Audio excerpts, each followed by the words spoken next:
Uno, dos, tres, bailando cumbia. Ya. Buenas noches, creo que podemos dar inicio a la presentación del libro de José Daniel Llorenti, Limitaciones históricas y políticas del proceso de cambio. Fin de ciclo. Bueno, me presento.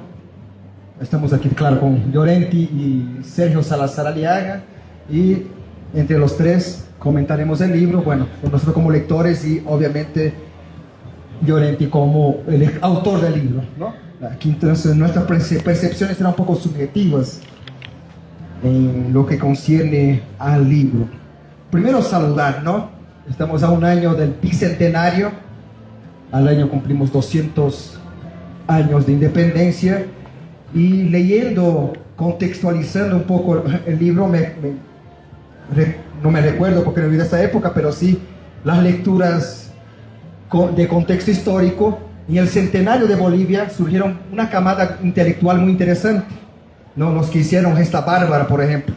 Ahí estaba Carlos Medinaceli, tenía a Hilda Mundi, ¿no? Para bien o para mal tenía un José Antonio Arce, ¿no? Y bueno, había un debate ahí justamente en los años 20. Antes, poco tiempo, casi una década antes, ¿no?, de la Guerra del Chaco. La Guerra del Chaco fue el partidor de aguas, y después esa misma camada, la generación del centenario, es la que de cierta forma, criticando o no, pero se va a ser asimilada por la revolución del MNR, la revolución del 52, ¿no? José Antonio Arce va a participar del gobierno de Paz Extensor, del MNR, va a ser incluso el tercer congreso indígena de Latinoamérica. El primero tenía que ser en Bolivia, después fue a México porque Bush se había suicidado justamente ahí en el periodo del socialismo militar, post Guerra del Chaco. Pero bueno, había una camada intelectual muy interesante que después fue dirigente en el centenario de Bolivia, ¿no? Justamente José habla en el libro cómo la revolución democrática y cultural en verdad es una continuidad de la revolución del 52. Las tareas no cumplidas por la revolución burguesa, por la revolución democrático-burguesa del 52, de cierta forma fueron cumplidas, no por la burguesía, porque Bolivia no cumplió la tarea de la industrialización, sino por el campesinado, de cierta forma. Y aquí es una gran polémica, incluso se polemiza, uno de los que hizo el prólogo, Hugo Moldes, ha polemizado con esa tesis, justamente el prólogo. Yo también creo, incluso con Sergio hablábamos antes en algunos cafés, de cómo es la continuidad, sí, de la revolución del 52, ¿no? Tiene todos los elementos. Y, obviamente, fue una revolución súper estructural. Yo soy un marxista más altuseriano, más clásico, entonces creo que hay reformas y reformas. Por eso fue una reforma, una revolución.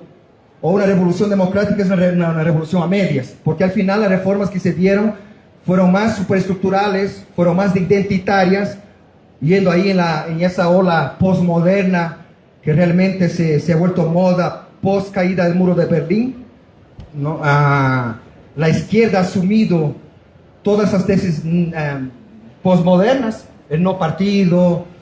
Tony Negri, ¿no?, decía que no hay partido, los partidos tradicionales no sirven para nada. Y es más, el movimiento nacionalista revolucionario, pasamos del movimiento nacionalista revolucionario al movimiento al socialismo basado en movimientos sociales. O sea, movimentismo hay por todo lado aquí. Entonces, es la complementación del movimentismo, de cierta forma, ¿no?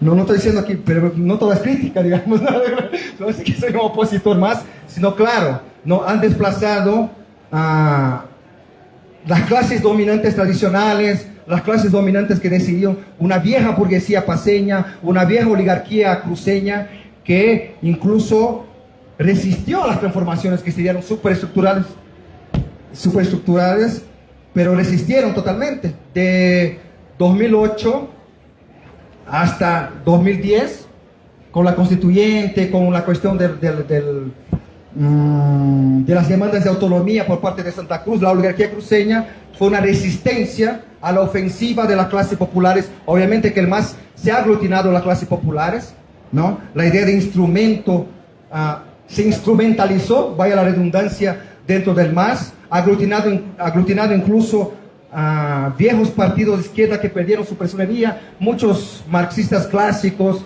un poco más, voy a decir así, dogmáticos, entre comillas, porque yo me considero dogmático y ortodoxo, pero un poco más dogmáticos como del PCML, del PC1, del propio Partido Comunista, hicieron parte incluso de el primer gabinete ministerial de Evo Morales, como el ministro de Minería, que era Alberto Echazú, César Navarro, que llegó a ser el primer secretario de la Juventud Comunista, entonces Amanda Dávila, que fue del Partido Comunista. Entonces hay varios elementos ahí de direcciones, mandos medios, viceministros y ministros que eran parte de esa izquierda clásica, que de cierta forma, a través de las tesis de García Linera, ¿no? Que pasa del capitalismo andino y a la idea, a la tesis del socialismo comunitario, mezclando ahí cierto marxismo heterodoxo con el indigenismo, eran contrarios a esos partidos nacionales, ¿no? De hecho, esos partidos nacionales, esos cuadros formados en esos partidos de la izquierda marxista más radical, fueron asimilando poco a poco las ideas del MAS, sus tesis centrales, que son ideas netamente superestructurales, digamos, ¿no? Las reformas que hicieron más fueron superestructurales y son de hecho superestructurales. La reforma más económica, más fuerte, por así decirlo, fue pasar del neoliberal, y aquí dice, José lo dice muy bien aquí en el libro, cuando se da ese giro contra el neoliberalismo, ¿no? Porque se agota el proyecto neoliberal, que empezó ahí hablando de ciclos, hubo el largo ciclo neoliberal en toda Latinoamérica, y sabemos lo que pasó en la Argentina de Menem, Fernando Henrique Cardoso en Brasil, ¿no? La misma época, 98, justamente ese 90, había un contrasentido neoliberal que era justamente Hugo Chávez que llega al 98 al poder y empieza a aglutinar una propuesta más popular, más a la izquierda, pero sobre todo antineoliberal. Después de Hugo Chávez viene todo el bloque, con Lula, con los Kirchner, primero el Néstor y después la Cristina Kirchner y después Alberto al final. No sé, hay críticas que si siguió el sendero peronista o no, o kirchnerismo o no, pero estaba ahí. Lula, obviamente, Rafael Correa en Ecuador, Zelaya, Paraguay, Honduras. Se construyó un bloque regional que intentó ser el ALBA al final, ¿no? La construcción. Nicaragua, bajo la égide de Venezuela y Cuba. Cuba era como el norte ideológico para decir, estamos más a la izquierda de la izquierda, digamos, ¿no? Es una izquierda hasta protosocialista, ¿no? Eso fue el MAS. La cuestión de las identidades, obviamente, que aquí una señora de pollera no podía sentar en el Café Alexander. Una mujer de pollera no podía tomar un avión. No, había zonas exclusivas. Hasta hoy ciertos sectores de la clase media de la zona sur siente asco cuando una señora de pollera interrumpe su espacio pequeño burgués y de pollera, ¿no? Viendo que alguien de piel morena pueda consumir lo mismo que ellos, del mismo espacio, porque eso sí hizo el MAS, y esa fue para los parámetros de Bolivia una gran revolución, la cuestión del espacio. Ya no hay personas de primera, segunda, tercera categoría, sino tienes capacidad, pero también se ha democratizado el consumo. Esa fue lo que hizo el proceso de cambio, democratizar el consumo. Ya no tenía más color de piel la acumulación de capital. Se generó un nuevo patrón de acumulación. Y incluso diría yo, para conformar una burguesía pequeña aymara y quechua, ya con capitales que podían disputar circuitos de acumulación con la oligarquía cruceña. Y el momento que más se vieron amenazados de su circuito de acumulación fue cuando más rechazaron el proceso de cambio: 2009, 2008, 2009, 2010. Pero justamente cuando se gana la batalla política, se abren las venas para el circuito de acumulación de capital para la nueva burguesía aymara y quechua, es cuando, y aquí dice Llorente realmente muy increíble, en cuando el proceso de cambio empieza a burocratizarse, que es 2010. Y es claro que también hay cierto, el último libro de Althusser se llama Materialismo Aleatorio, ¿no? Todo el mundo conoce Para leer el Capital, todo el mundo conoce la Revolución Teórica de Marx, pero el último libro de Althusser justamente habla, y estaba criticando el materialismo histórico y el materialismo dialéctico, y es cuando él habla de lo aleatorio, ¿no? El azar, y cómo y cita para eso Epicuro, por ejemplo, cuando algunos elementos se van combinando y surge algo totalmente nuevo. Poulanza dice mucho eso también en Poder Político y Clases Sociales, cuando una formación social, los elementos de clase y los elementos de la formación social se combinan, se recombinan y transforman en otra cosa que no puedes leer. Surge otra formación social que no da. Obviamente que desde el MAS, con las transformaciones que hizo, es innegable. Eso es innegable, nadie puede negar aquí que se ha transformado el país y se ha hecho una nueva formación social, como nunca se ha visto antes. Pero esa nueva formación social implica también que los indígenas, que eran desplazados, que eran los empleados, rescatando ahí una frase del Malcolm, ¿no? Éramos las empleadas y ahora tenemos el poder político. Teníamos poder político, pero también poder económico. El César Navarro un día contó una historia, una anécdota, que estaba en primera clase porque me invitaron a China y a mi lado había una señora de pollera y le pregunté, ¿qué hace usted yendo a China? Ah, sí, es que estoy yendo a comprar un contenedor de $4 millones. Es obvio que esto no pasaba antes de Evo Morales o del proceso de cambio. Pero hay un momento que el proceso de cambio, con tantas reformas que hace, increíbles, transformaciones incluso radicales para el momento histórico, pero atrasadas incluso a la región, porque son reformas liberales al final. ¿Cómo una persona puede tener el derecho de tomar el café Alexander por cómo está vestido? Es solo pasar en Bolivia, algo aristocrático. Solo pasar en Bolivia, ni siquiera Perú. Tal vez en Miraflores pueden hacer eso, ¿no? Digo Miraflores de Lima, ¿no? Pero ni siquiera. Bolivia está tan atrasado que era una situación de vasallaje con los indígenas. Pero democratizando el consumo, se democratizó el circuito de acumulación del capital y surgió una nueva burguesía. Y esa nueva burguesía, y surgió los técnicos dentro del Estado. Antes era luchar contra la oligarquía. Una vez derrocada la oligarquía cruceña, empiezan a surgir grandes burócratas dentro del Estado que frenan las transformaciones y empiezan incluso a boicotear desde adentro. Quien trabaja en el Estado sabe que los peores enemigos de un ministro son los DAF o jefes de recursos humanos. Ellos limitan el gasto público desde dentro de los ministerios. ¿Cómo? Claro, el jefe administrativo es siempre que frena las grandes transformaciones. No puedes, firma no. Ay, cuidado con la Marcelo Quiroga, cuidado con la 21060, va a ser preso. Es el burócrata que frena las transformaciones ahora. El burócrata manda más que el ministro. Y eso empieza con Evo Morales. Y es bien, y el José lo describe bien aquí, que esa camada, la pequeña burguesía tecnocrática, que empieza en 2010, 2012, justamente cuando está cayendo el precio de los hidrocarburos, se va empoderando cada vez más. Y claro, el resultado de eso es la nueva tecnocracia con Lucho. Toma los rumbos de los tecnócratas del Estado, ya no es más ideológico, sino es en función de la 21060. El límite, ahí hablando del límite, es importante la idea del límite. ¿Cuál es el límite del proceso? El límite del proceso llegó hasta 2008-2010. El límite era derrocar, no era derrocar, porque no fue derrocado totalmente al régimen cruceño, pero limitar su poder político, pero también limitar su poder, su circuito de acumulación de capital, surcar nuevos circuitos de acumulación de capital, donde entraron elementos quechuas indígenas disputando. Fue una disputa del monopolio del capital y del excedente, porque claro, tenías un Estado destrozado. Todo ese excedente estaba en manos de los privados con el liberalismo. Incluso las empresas estatales se han vuelto privadas. El Estado ya dice, no, ya basta, vamos a nacionalizar los hidrocarburos. O sea, el excedente que tenía ya no era más del sector privado, de la oligarquía, sino que el Estado dice, ahora recuperamos el excedente económico. ¿Y qué hacemos? Redistribuimos. Fue un proceso de redistribución. tampoco una revolución socialista, tampoco una revolución más profunda que Venezuela de Chávez, o incluso Nicaragua, o incluso Cuba. Los límites del proceso ya eran democráticos burgueses. Siempre fueron democráticos burgueses.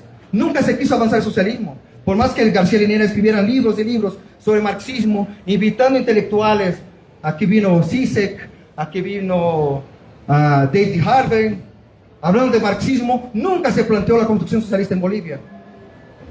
Y es más, la participación de la clase obrera nunca se planteó, jamás se planteó. Simplemente la cuestión identitaria indígena, que está bien, no está mal, no critico eso, es un gran avance, pero se podría ir más allá de eso, con la clase obrera, en todo momento. Y ahora, ¿qué pasó? Hablando de la cuestión de los dólares, esas limitaciones democrático-burguesas y solo del excedente y redistribución nos llevó a ese momento de encrucijada donde el excedente tiene la oligarquía cruceña. No faltan dólares en Bolivia, no tenemos déficit en Bolivia. Lo que pasa es que la oligarquía está exportando mucha soya y tiene monopolio del excedente. Ya no tiene más el Estado. Entonces, no sé, hablando de fin de ciclo, yo no creo que es el final, ni soy pesimista. Yo creo que hay que tener actualizada ahí. ¿Y por qué no? No sé, puede sonar un poco radical. Expropiar a la oligarquía cruceña, o por lo menos monopolio del comercio exterior. Por lo menos el monopolio del comercio exterior, dólares de aquí. Eso hizo Lenin con la NEP, pero no estamos en transición todavía, muy bien. Pero mínimamente, controlar el sector privado, ¿no? Pero bueno, yo creo que ese libro de José es una invitación a pensar esas cuestiones. Y después también recambio generacional. Renovación sí por sí o por qué renovación.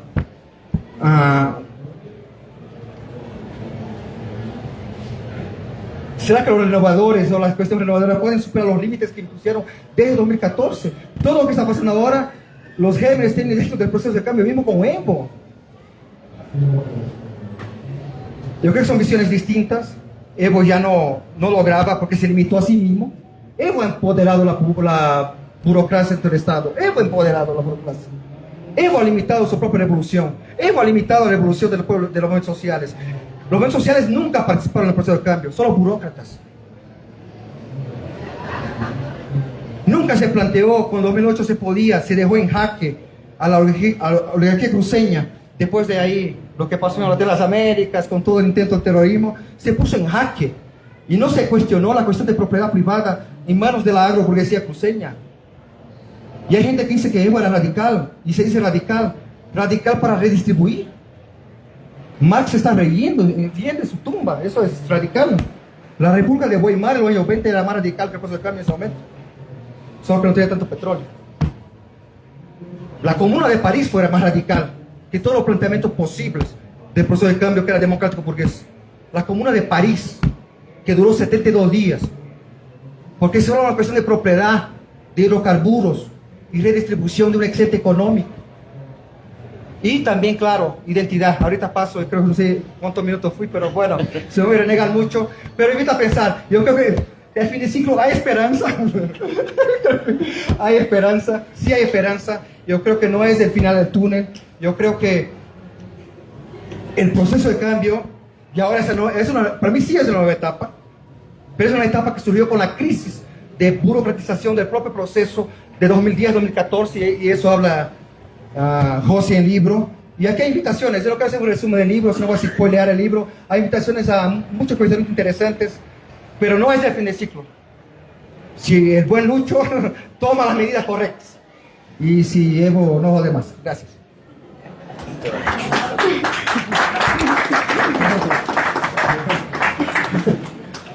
Bueno, buenas noches a todos.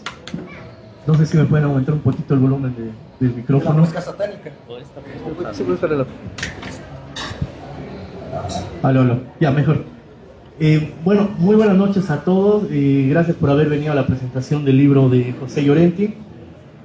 Realmente pienso que es uno de los libros más interesantes de este último tiempo. Creo que han salido como unos 20, 25 libros que se han remitido a lo que es el golpe de Estado.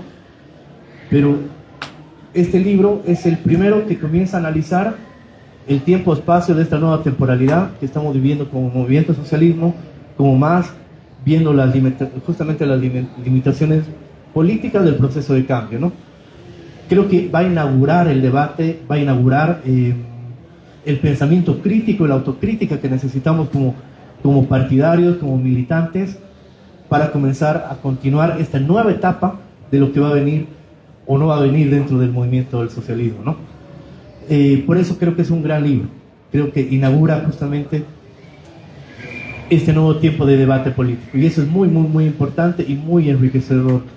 En otras formas, creo que lo que se necesita también en este tiempo político que lo hemos abandonado, que es el debate, ¿no?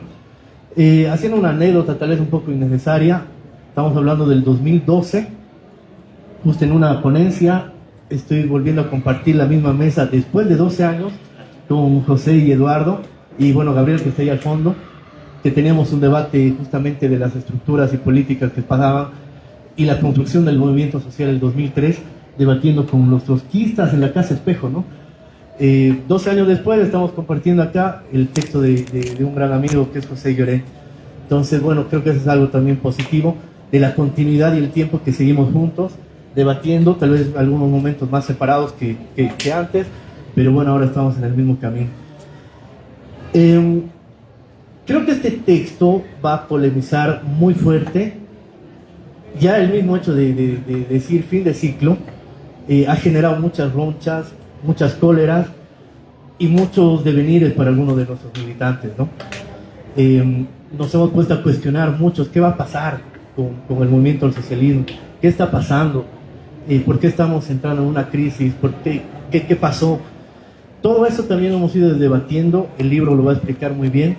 Algo que voy a resaltar del libro que es espectacular, que tiene un lenguaje y un código marxista, no abandona ese proceso dialéctico que necesitamos hoy como militantes, entender el marxismo, la dialéctica y los procesos coyunturales a partir de un método, de una metodología, ¿no? Porque si no es hablar por hablar y especular y sacar hipótesis al aire, pero pienso que cuando uno va estructurando y tiene una base sólida, una metodología muy buena, puedes ir dando la continuidad en el tiempo. Eduardo ha comentado muchos temas muy importantes y son ciertas. Me gusta mucho la parte del excedente porque me ha hecho recuerdo y me ha hecho un poco eco a este libro de George Bataille que se llama El excedente maldito. El excedente maldito justamente está hablando del excedente de los países, ¿no? Un país solamente puede desarrollar y entrar en el proceso de industrialización, ¿no? Pues se habla mucho del tema de la industrialización como programa, como propuesta de este nuevo tiempo, ¿no? Entonces, un país, si no tiene una industrialización, un proceso de desarrollo económico, queda al aire. Y Bolivia estuvo mucho tiempo en eso, porque no teníamos excedente. Los grandes capitales se llevaban toda la plata, Bolivia no tenía cómo invertir en sí. Es más, tuvimos una ley de privatización, ley de capitalización, venta de nuestras empresas. Entonces, todo el excedente, esa parte maldita, se está yendo a capitales extranjeros. Y habíamos perdido.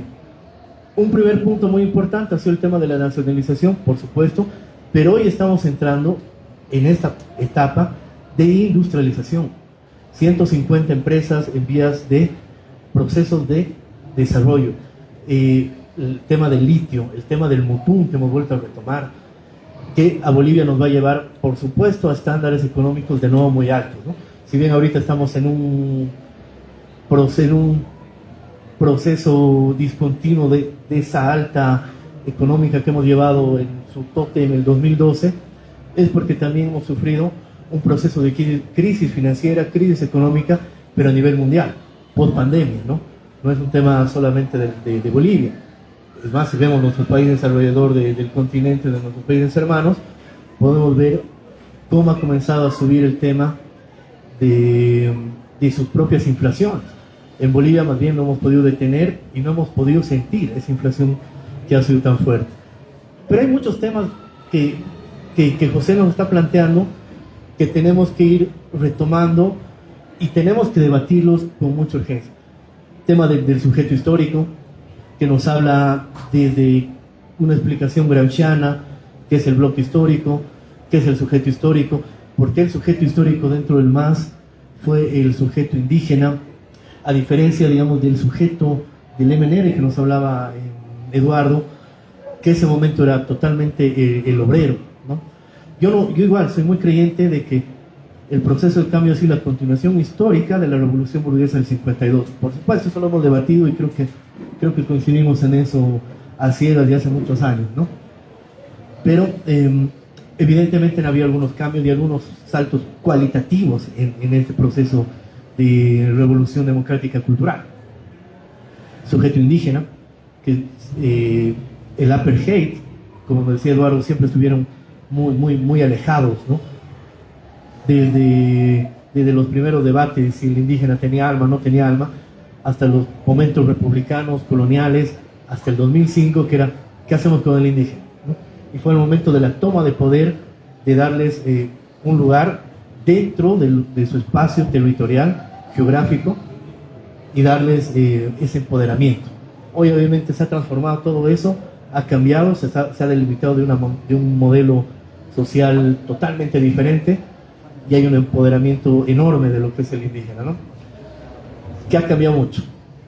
El tema del racismo, ¿no? Es un tema que, si bien se superó en una etapa, hemos visto que el golpe del 2009 han habido resabios muy fuertes y personas que resaltaron de nuevo ese racismo tan bizarro, ¿no? Pero hay que continuar a trabajar en esos temas. Creo que el texto polemiza muchos temas. Yo he resaltado aquí algo muy importante, que justamente es la parte de lo que nos toca vivir ahora nosotros como generación. Antes de comenzar el coloquio yo le decía a José, mira, yo tenía algunos puntos muy importantes para decir por qué es tan importante también el tema de la renovación, ¿no? Uno es que es un hecho natural, ¿no? Que es un hecho dialéctico. Para Gramsci, que tiene una frase creo muy fundamental, él decía, todo lo viejo no termina de morir, pero todo lo nuevo no termina de nacer. Entonces, es un proceso dialéctico, pero que se va renovando con el tiempo, se va renovando con la continuidad. Los líderes se van renovando a sí mismos, y tenemos muchos ejemplos.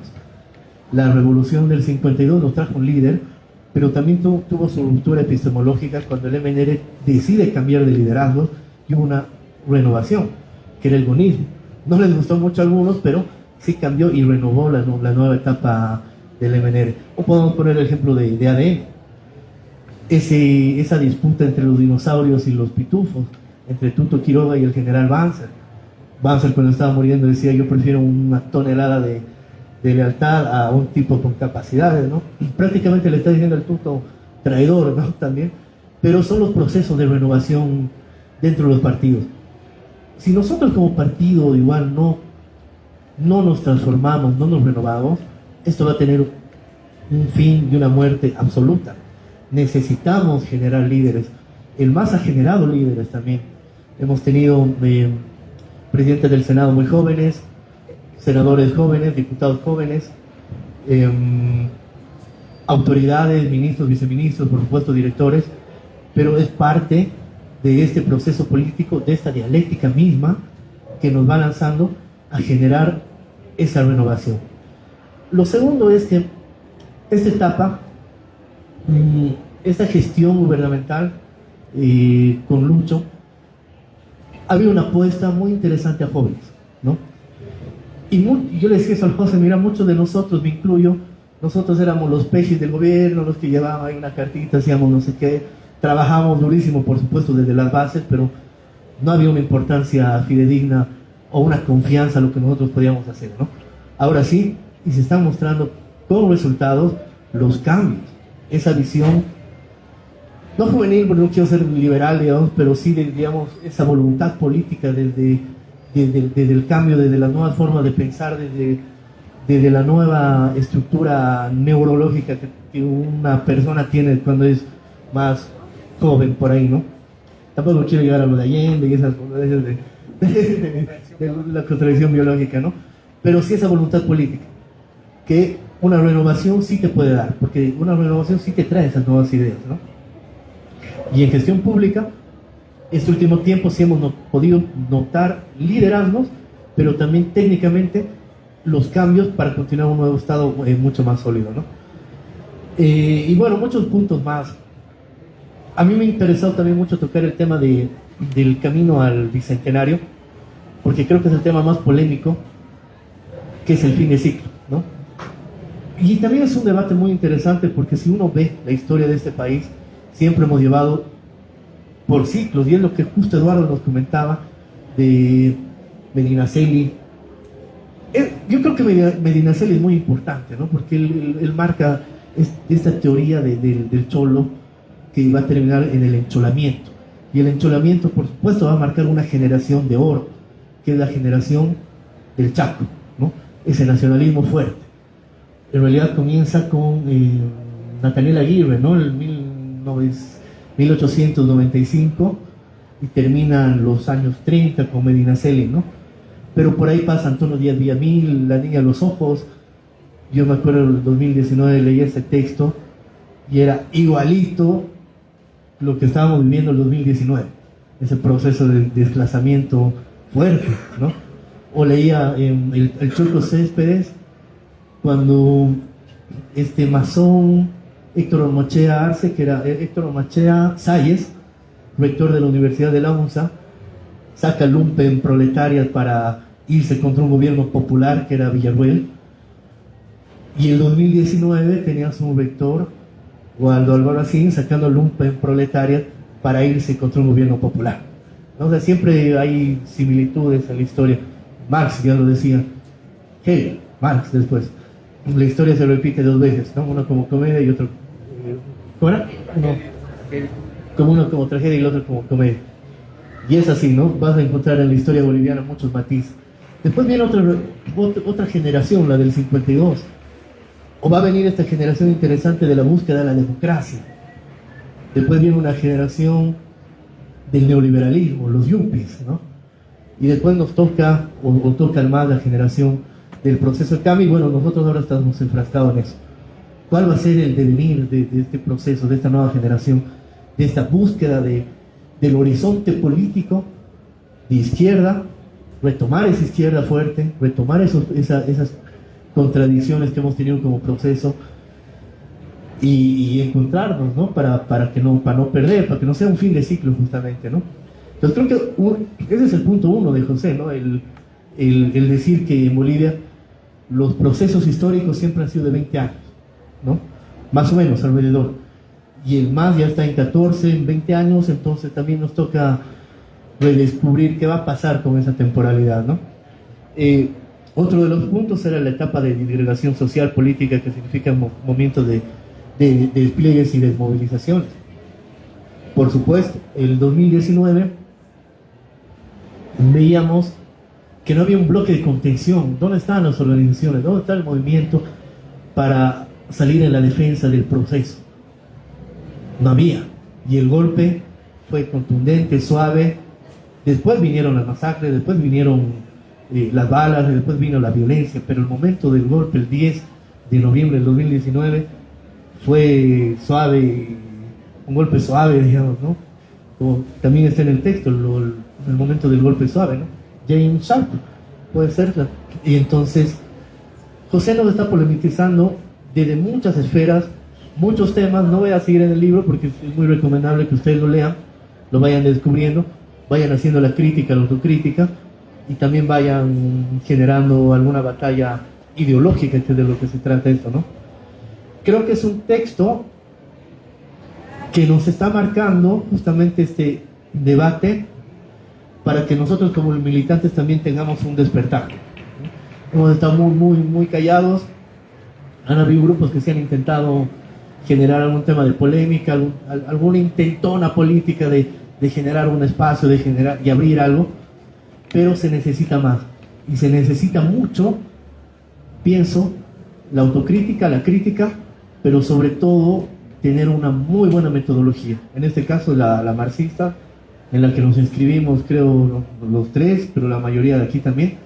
Entonces, un libro muy recomendable. Y bueno, no le desaburro más, le voy a dar la palabra a nuestro compañero José.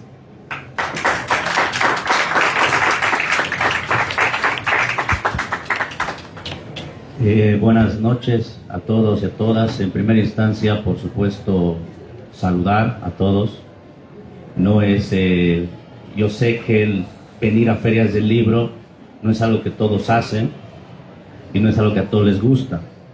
Entonces el hecho ya de estar aquí y sentados escuchando hablar a una persona sobre un libro que habla de política ya es una cosa muy importante, ¿no? Y creo que somos bastantes aquí, entonces es para mí una gran alegría, y más aún sabiendo que yo he escrito el libro. Entonces es algo muy bueno, creo. Bueno, el título ya es sugerente del libro, ¿no?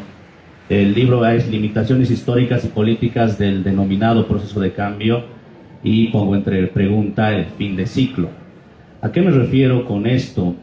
Se ha empezado a repetir constantemente la existencia posible de que el MAS ha presentado ya sus fisuras más grandes, y obviamente con la división que ya es un hecho en el movimiento al socialismo entre la gente cercana a Luis Arce y la gente cercana a Evo Morales.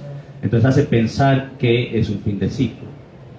No existe proceso revolucionario sin unidad revolucionaria. Eso es una máxima del pensamiento marxista y leninista. Entonces, obviamente, tendríamos que hablar de que ya la etapa revolucionaria del masismo terminó. No estamos en una etapa revolucionaria. Yo estoy de acuerdo con muchas cosas que pregona Eduardo, en la que habla de la necesidad de profundizar y demás. Sin embargo, esa etapa ya terminó y es muy difícil que se pueda retornar, y peor en las condiciones en las que nos encontramos, ¿no? De todas maneras, a pesar de eso, siempre se puede contar en que haya algún chispazo de buena voluntad que pueda profundizar las cosas. Pero si lo vemos desde el origen de la teoría de la toma del poder leninista, no estamos en una etapa revolucionaria, estamos en una etapa administrativa y burocrática de la revolución, por decirlo así, aunque parezca un contrasentido. Y lo paradójico de una etapa administrativa y burocrática es que no hay cosa menos heroica que un burócrata. Un burócrata por naturaleza es el villano, porque hace que todo salga lento, hace que todo sea administrativo, y la hoja de ruta vale más que la concepción ideológica. Entonces, obviamente, estás matando al héroe, y una revolución sin héroes no es una revolución. Entonces, uno podría decir, bueno, esto es culpa del gobierno del presidente Arce. Si uno lee desde la óptica de que ha habido de que el gobierno de Arce es antagónico al gobierno de Evo Morales, sino una continuidad, sí, me estaría de acuerdo. Sin embargo, eso no es verdad, porque la burocratización del proceso de cambio comienza el año 2014, cuando el sujeto histórico denominado indígena, en todas sus facetas, campesina, rural, urbana, periurbana, etcétera, empieza a ser desplazado por la administración de la cosa pública. En el libro yo uso el ejemplo de Jorge Viaña, un conocido autor y marxista. Él dice, el 2012-13 tomó el poder el ala derecha del movimiento al socialismo. Y obviamente el ala derecha, por naturaleza y por definición conceptual, es pues el ala conservadora del MAS. Y por eso es cuando Jorge Viaña es muy drástico al calificarlo, pero dice, por eso unos cuantos abogados se hicieron cargo de la defensa del gobierno y ya no los sectores sociales. Y lo que parecía una metáfora, o de alguna manera la exposición de un pensamiento político de Jorge Viaña, en realidad terminó desembocando en lo que sucedió el año 2019, ¿no? Un movimiento de socialismo desmovilizado, y bueno, todo lo que ya todas y todos saben. Hay una cuestión que también quisiera aclarar. No voy a entrar a hablar todo el libro, obviamente, ¿no? Tienen que comprarlo. Pero yo hago una continuidad que a muchos masistas no les gusta, que es el hecho de que el MAS, de alguna manera, la revolución democrática y cultural, es la continuación y ruptura de la revolución nacional. O sea, en el prólogo de la Constitución, para quienes la han leído, se habla de las luchas de octubre del 2003, de febrero también, y se habla hay una línea temporal que habla desde la colonización a las luchas de octubre del 2003, y creo que de pasada toca lo que sucedió en 1899 con Zárate Vilca, y no habla de la revolución nacional.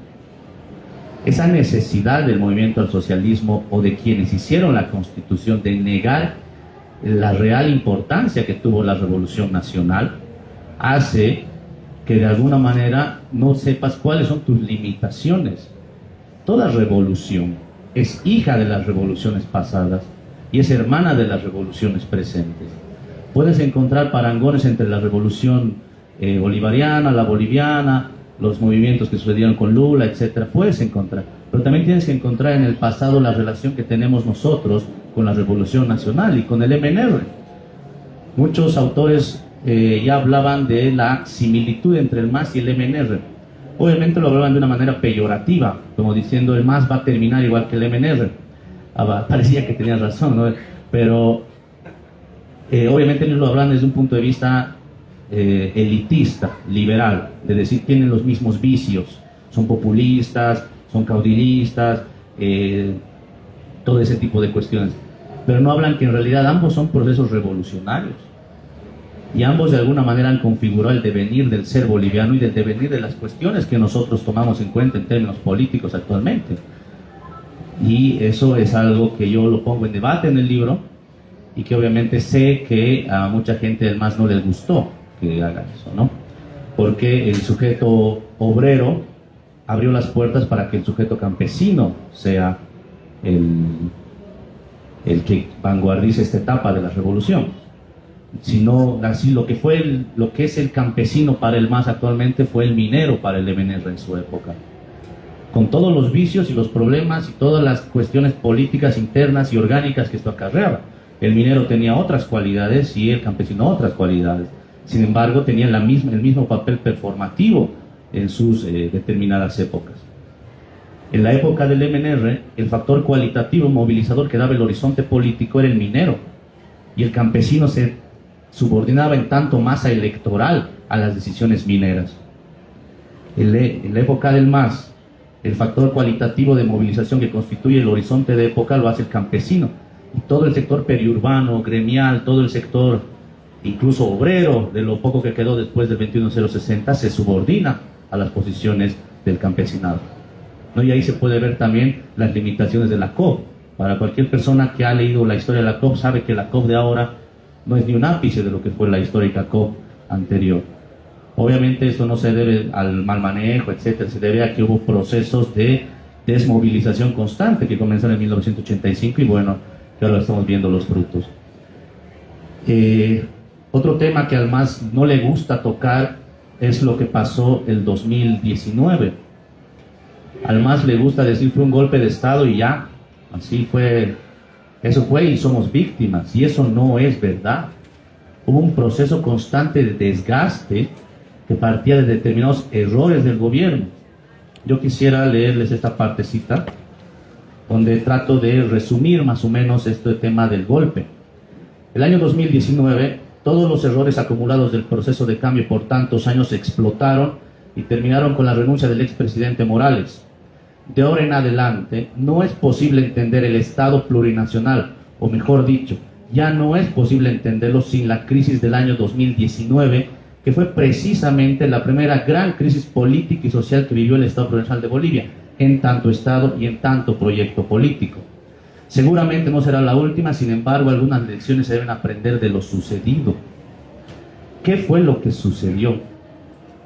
Porque la tramoya te dice, aquí hubo un golpe, y los otros te dicen hubo un fraude y lo votaron a Evo Morales. Ese simplismo sustancialista para analizar las cosas no explica nada. Eso crea hinchadas de fútbol donde uno se pone en un lado y el otro en otro lado. Y obviamente entre hinchadas de fútbol no hay pues posibilidad de diálogo desde ningún punto de vista, digamos. Si uno es bluminista nunca va a aceptar que Oriente es más grande, jamás. Mentira, Blumen. O que el club más grande es el Club Bolívar. Entonces, no se puede. Ahora, ¿qué sucedió? Como les decía, difícilmente se puede salir de las narrativas de fue un golpe de Estado o fue un fraude electoral. Pero lo que sí se puede hacer es usar la dialéctica para entender lo acaecido. Cito lo siguiente. A diferencia de algunos académicos e intelectuales que creen que un golpe de Estado no es antagónico a un levantamiento social o es antagónico a un levantamiento social, o sea que un levantamiento social no puede producir un golpe o viceversa, uno puede preceder al otro y ambos fácilmente pueden estar unidos. La revolución del 52 era un golpe de Estado que terminó en una revolución.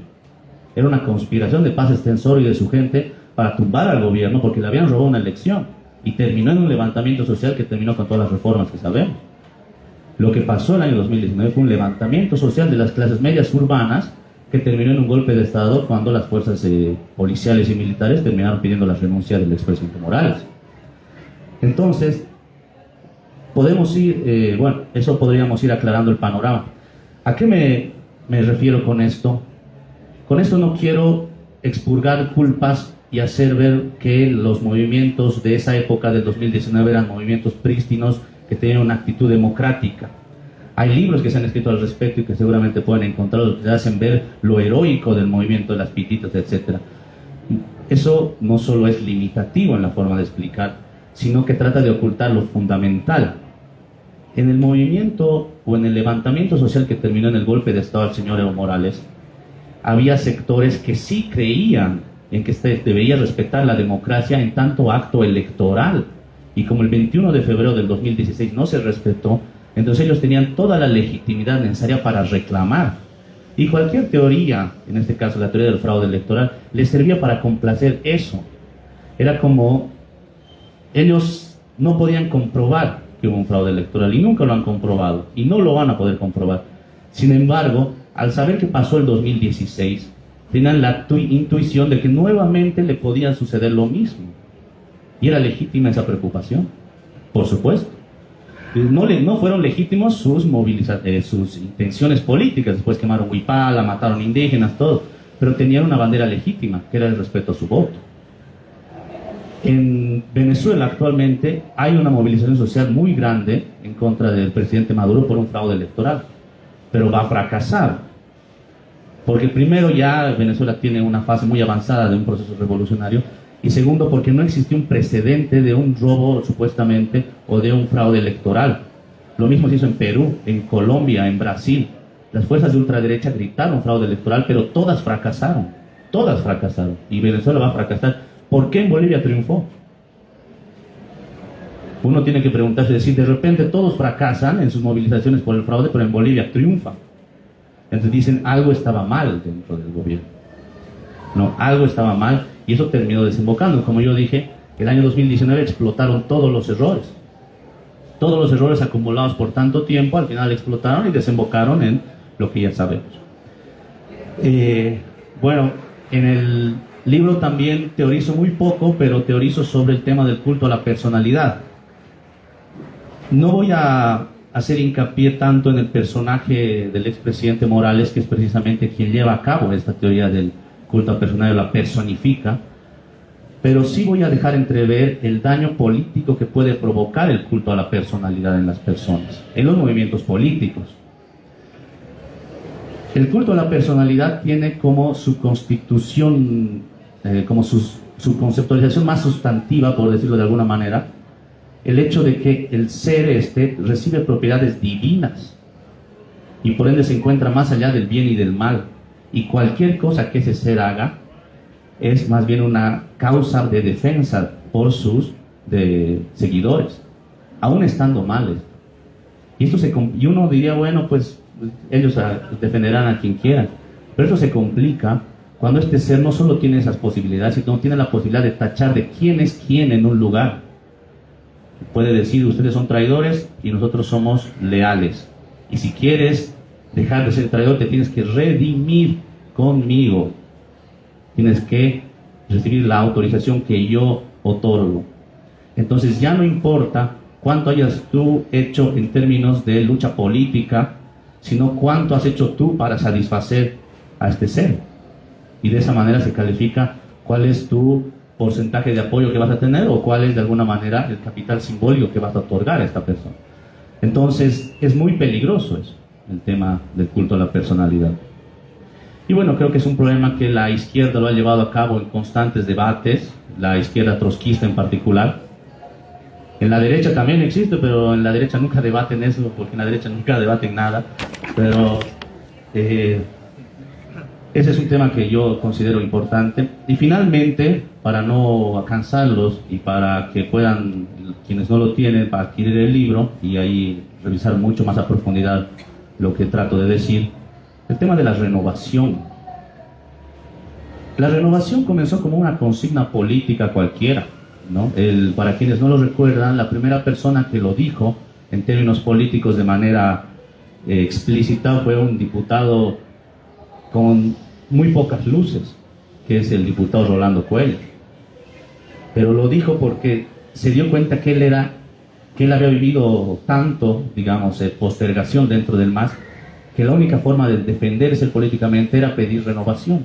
Y no se daba cuenta él que estaba abriendo las puertas para renovar todo.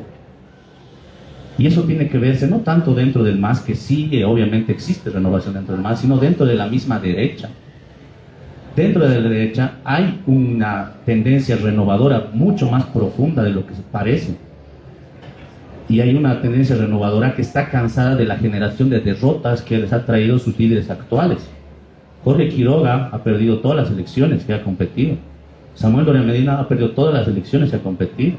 Manfred Reyes Villa también ha perdido y ha sido revocado. Y ni qué decir de los otros. Carlos Mesa, la única elección que ha ganado ha sido con Goni.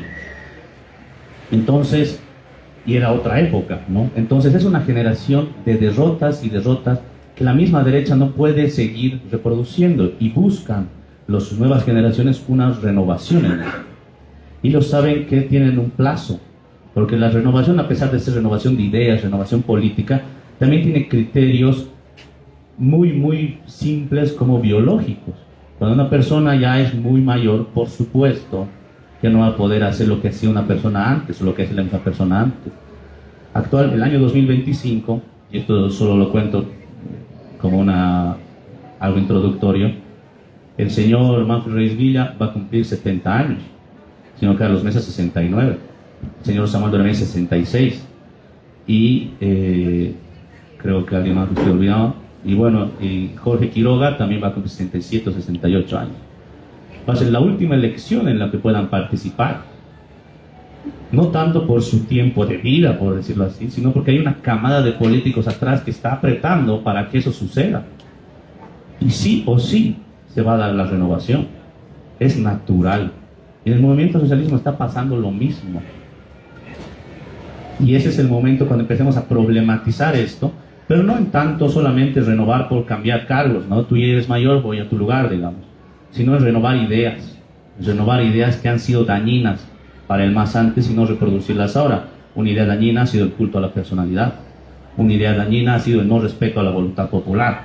Y una idea dañina ha sido también la burocratización excesiva, quitándole el poder a las organizaciones sociales, entre otras.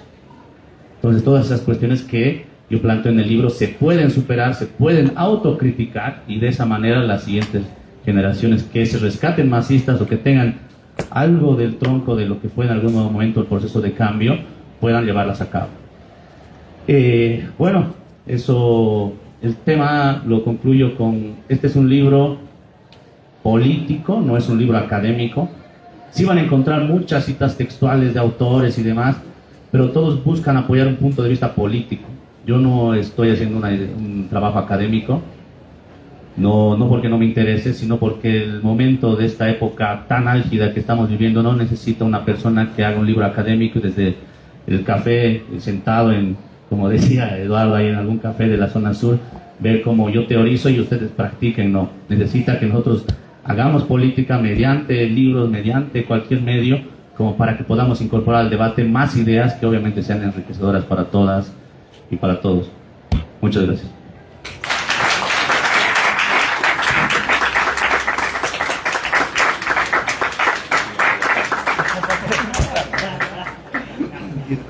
Muchas gracias a todos. Bien. Bonito.